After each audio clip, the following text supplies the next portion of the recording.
Nós vamos estudar agora sobre os recursos energéticos renováveis. Lembrando que apesar de serem recursos renováveis, nem sempre são fontes de energia limpa. Para uma fonte de energia ser considerada limpa, ela não pode, em hipótese alguma, emitir nenhum tipo de poluentes ou gerar resíduos, seja ele desde o processo de início de sua produção até a geração propriamente dita. Alguns desses recursos são fontes de energia alternativas que ainda estão em fase de desenvolvimento e que apresentam ainda ou algumas dificuldades técnicas ou o custo muito elevado para a aplicação prática, mas que com sua evolução poderão chegar a substituir os recursos energéticos utilizados atualmente. Os recursos energéticos renováveis, mesmo com uso intensivo, a natureza pode repor com certa rapidez. Então a natureza tem a capacidade de fazer a recuperação desses recursos em um tempo hábil, em um tempo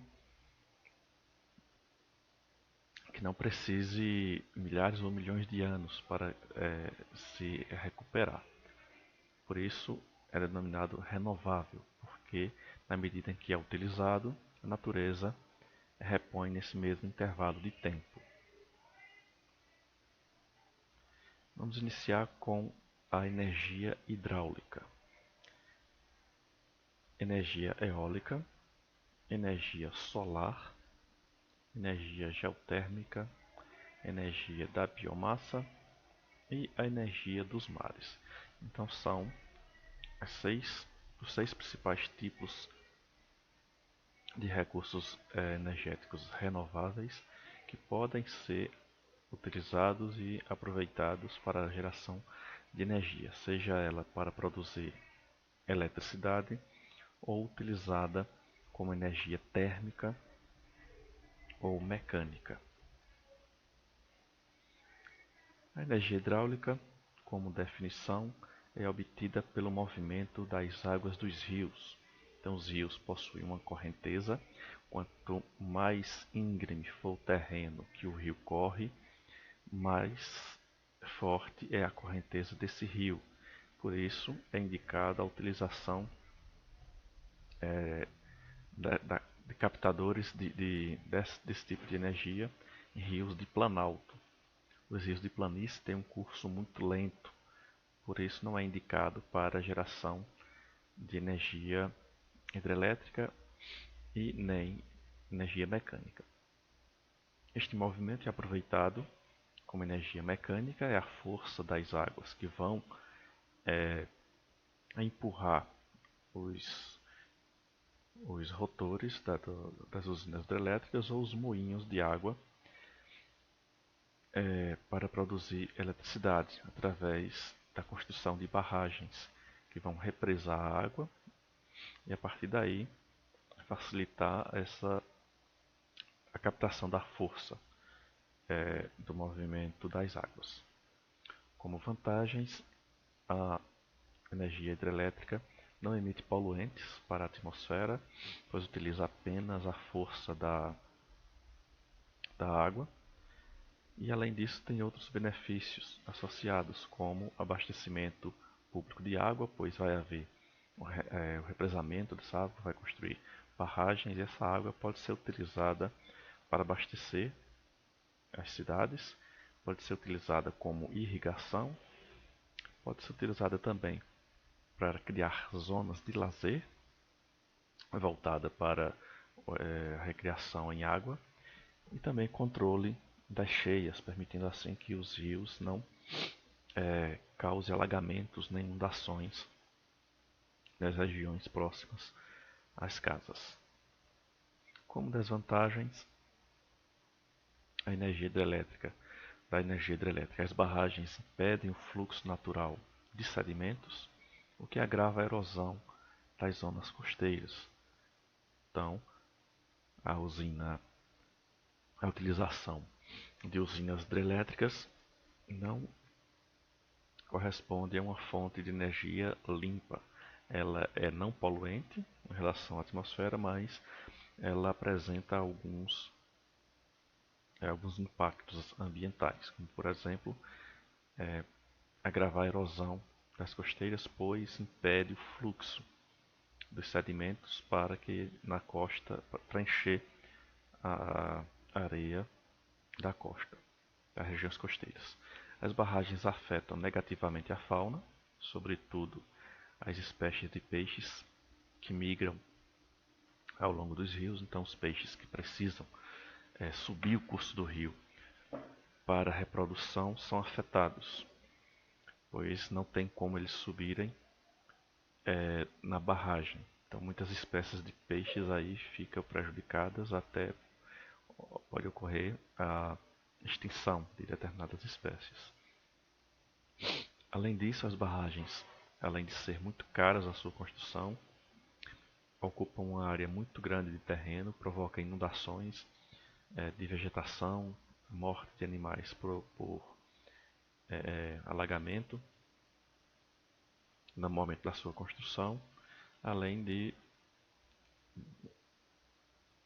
prejudicar a,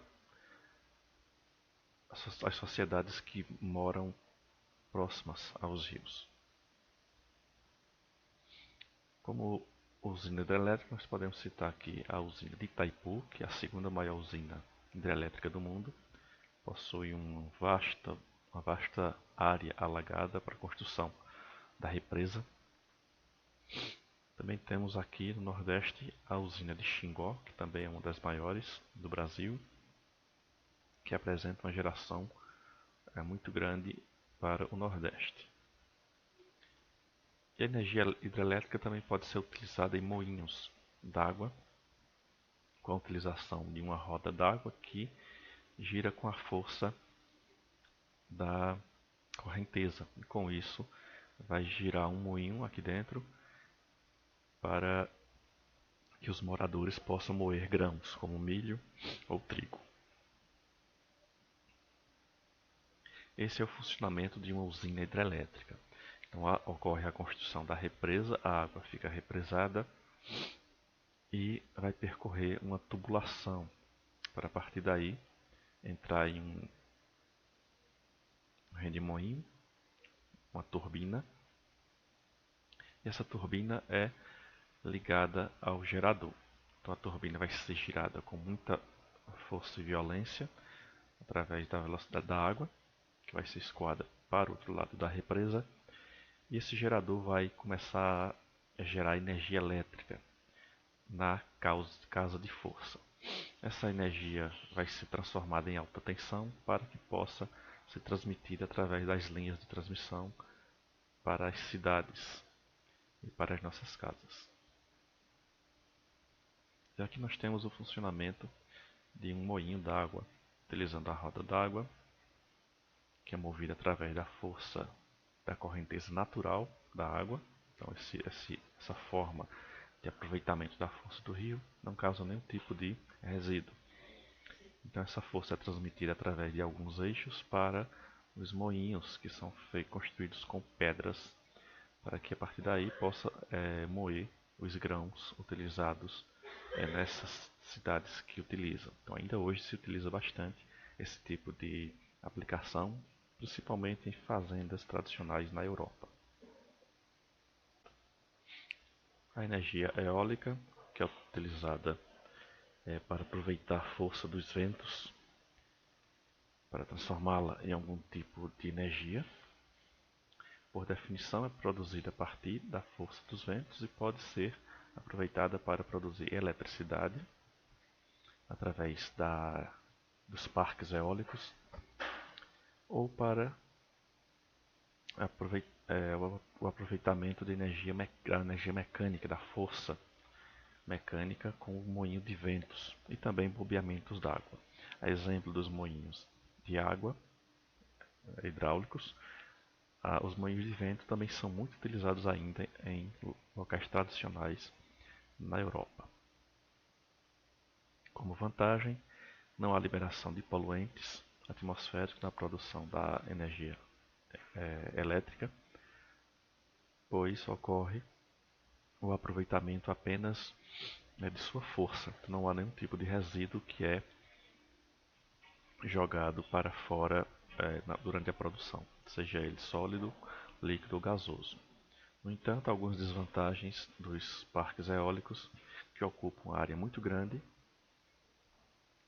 e apenas podem ser instalados em regiões potenciais, que são regiões de terra plana, que possuam muita movimentação atmosférica, seja rica em ventos. Então, em regiões de planaltos ela não pode ser aplicada devido às barreiras naturais que impedem a passagem dos ventos. Além disso, o moinho, o movimento das pás dos aerogeradores emitem ruído. Aí esse ruído atrapalha muito a vida dos animais, principalmente morcegos, abelhas, e também ocorre muito choque das pás dos moinhos não, dos aerogeradores em aves. Então ocorre muita morte por choque das aves nas pás dos aerogeradores. Além disso, o processo de produção dos aerogeradores consome muita energia e muita emissão de carbono, pois precisa de uma quantidade muito grande de alumínio para serem fabricados. Aqui nós observamos um exemplo de um parque eólico em uma região totalmente desértica, com terreno relativamente plano, e a partir daí pode ser aproveitado o vento com sua máxima eficiência, já que não tem barreiras que impeçam a circulação dos ventos. E aqui um moinho de vento, tradicionalmente em regiões da Europa, como na Holanda, por exemplo. Aqui nós mostramos o funcionamento de um parque eólico, onde as turbinas giram com a força do vento e transmitem a força para os geradores. A partir daí são levadas para um transformador que segue para as linhas de transmissão e a energia vai ser levada para as residências. E aqui o funcionamento da turbina eólica, onde os ventos movem as pás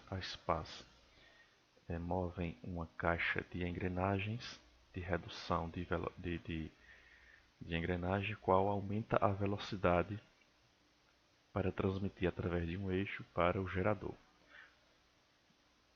Então o gerador gira com bastante velocidade para que seja possível gerar eletricidade. Então essa eletricidade vai ser transmitida para os transformadores e a partir daí para as linhas de transmissão, que são de alta tensão. Por isso necessita do transformador para levar a tensão, para evitar as perdas durante o transporte da eletricidade até as residências. Ao chegar nas residências, precisa de novo transformador para transformá-la em baixa tensão que utilizamos, 220 volts.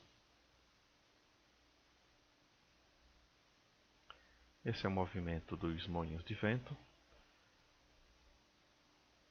Eles utilizam basicamente o mesmo princípio dos moinhos de água, só que ao invés da força da água, dos rios, utiliza a força dos ventos para moer o mecanismo. Utiliza também uma pedra para fazer a moagem dos grãos e fazer as farinhas. Esse tipo de moinho é mais avançado, pois permite que o cabeçote do moinho seja direcionado para a direção do vento. Então ele pode verificar qual é a direção que o vento está se movendo e a partir daí uma pessoa vai fazer o giro e direcionar as pás do moinho para a direção contrária a qual o vento está ativo. A energia solar, que é proveniente dos raios solares, então é uma fonte praticamente inesgotável, já que o Sol É uma estrela e como estrela tem uma duração de sua vida útil de bilhões de anos. Então é uma energia inesgotável e que pode ser utilizada em diversas aplicações, como por exemplo para converter através de placas fotovoltaicas para produzir energia elétrica ou através de sua capacidade térmica para produzir calor. Então, de duas formas pode ser aproveitada a energia solar para produzir energia elétrica ou como energia térmica para aquecimento. Então, como vantagens, a energia solar evita a instalação de redes de transporte de eletricidade, apesar de que já existe usinas de energia solar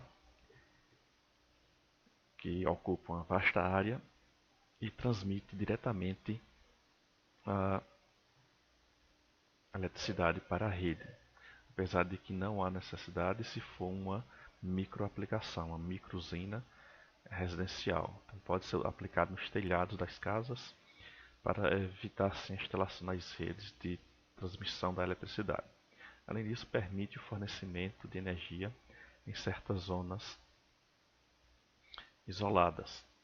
Então, zonas que não têm acesso às linhas de transmissão, podem ser instaladas placas fotovoltaicas e a partir daí gerar a energia isolada sem necessidade de estar ligada a uma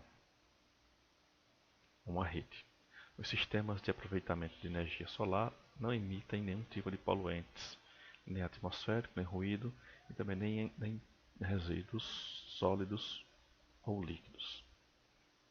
Como desvantagem, o fornecimento é irregular, pois o sistema exige, exige que o Sol esteja com a emissão direta para as placas fotovoltaicas e também precisa de um sistema de acumulação de energia, um sistema de baterias para para as horas do dia em que não há o fornecimento da energia solar, seja ela por conta de tempos nublados ou à noite, onde o sol não consegue chegar. E a área necessária para a instalação do equipamento de energia solar pode ser relativamente grande, limitando sua utilização. Então, é mais indicado que essas usinas solares sejam aplicadas, sejam construídas em regiões desérticas, onde não há nenhum tipo de aproveitamento do solo para a agricultura, nem de atividades humanas. Como é uma região solar, então não vai haver nenhum tipo de prejuízo para os animais ou as pessoas. Além disso, as regiões desérticas têm uma maior incidência de raios solares durante o dia, principalmente, e também durante o ano, o que vai otimizar e potencializar a geração da energia. Essas são as placas voltaicas. Aqui é um exemplo de usina de energia solar, em que as placas ficam direcionadas diretamente para o Sol em sentido perpendicular. No momento em que o Sol está em seu movimento aparente, as placas fotovoltaicas também são giradas para se direcionarem diretamente para o Sol.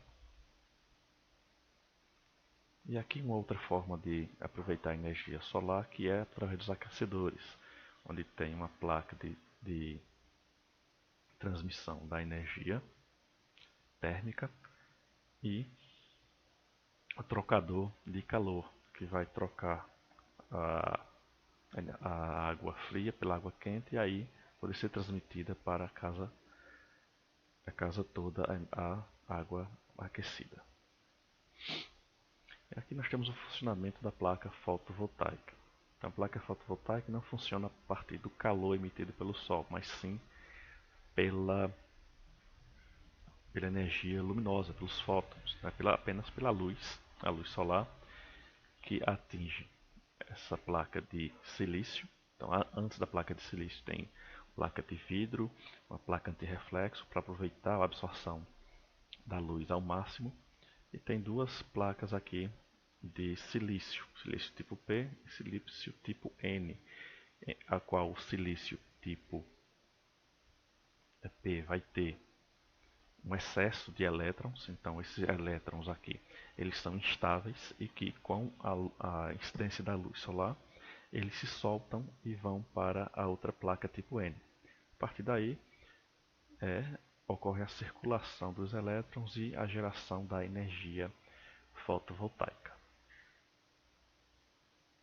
Nesse outro exemplo, observa-se o funcionamento do aquecedor solar. Então ele tem um coletor de calor, que é escuro, propositalmente para absorver uma quantidade muito mais elevada de irradiação solar. A caixa d'água fria, o reservatório de água, fica em um nível acima de todo o sistema exatamente para possibilitar a circulação da água. Então a água fria vem para o coletor solar e ela vai subir todo o percurso. Quando ela sobe esse percurso completo, se direciona ao reservatório térmico, em que aqui vai ficar a água aquecida. Depois se dirige para toda a rede de consumo da residência. Então, a partir do reservatório, a água se dirige para o coletor solar, é aquecida, transmitida para o reservatório térmico e depois é que vai para o consumo, e ela pode funcionar também durante a noite, já que tem o reservatório térmico que tem isolantes térmicos, que possibilita aí o armazenamento da água aquecida. A energia geotérmica, que é o aproveitamento das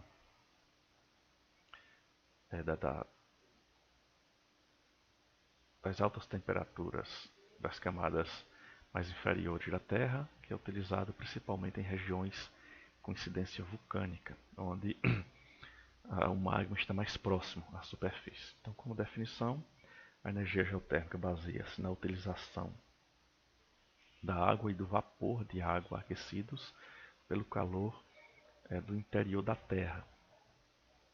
Então, não exatamente a canalização vai para o interior da Terra, mas aproveita esse calor que é transmitido pelo interior da Terra até a superfície através do magma.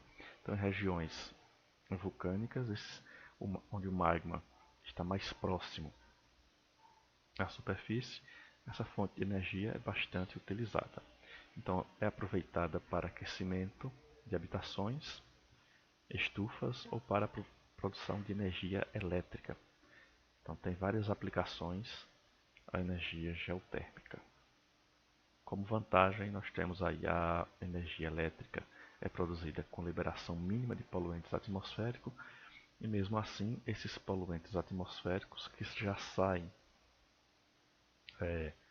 do interior da Terra já iriam para a atmosfera de qualquer forma. Então, não pode ser caracterizado como um fato negativo, já que essa liberação já iria para a atmosfera de qualquer forma. Então, é apenas aproveitado os vapores que saem do interior da Terra. E como desvantagem, em alguns casos, existem emissões de dióxido de carbono em quantidades apreciáveis. Quantidades apreciáveis significa que não são tão grandes assim. Esse dióxido de carbono são os gases que saem dos vulcões ativos, e em regiões vulcânicas esse dióxido de carbono exalam de qualquer lugar que escave um buraco. Então o subsolo vai estar sempre aquecido e liberando dióxido de carbono. Aqui nós temos um exemplo de uma usina geotérmica, em que esses vapores, alguns deles são vapor d'água, porque a energia geotérmica utiliza o vapor d'água para girar as turbinas. E aqui nós temos os gases de carbono que já são liberados naturalmente através das crateras vulcânicas. E aqui nós temos o aquecedor geotérmico, também em regiões de incidência vulcânica, já que em regiões frias, por exemplo, sem incidência vulcânica, o solo é mais frio do que a superfície. Então a água fria é colocada para o subsolo, essa água passa por uma serpentina que está no subsolo e é aquecido. Então não precisa de bomba porque a água é direcionada e aquecida através da gravidade. Então é colocada aqui e a água sobe através da força da gravidade, porque o reservatório fica em locais mais elevados.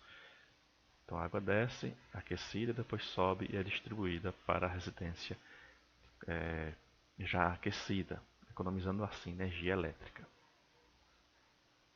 E aqui nós temos o funcionamento da energia geotérmica, que funciona basicamente da mesma maneira que o aquecedor, só que ele utiliza os vapores que saem, os vapores aquecidos que saem das camadas mais profundas. Esses vapores aquecidos vão aquecer a caldeira com água que se transforma em vapor. Essa pressão do vapor da água gira a turbina que através do eixo chega até o transformador que produz eletricidade e é distribuída para a rede de distribuição. Esse vapor d'água é novamente condensado em estado líquido através do bombeamento de água que estão nessas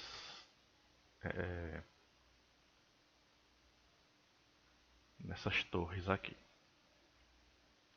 Observe aqui as torres, que há a condensação das águas e a canalização dos vapores aquecidos.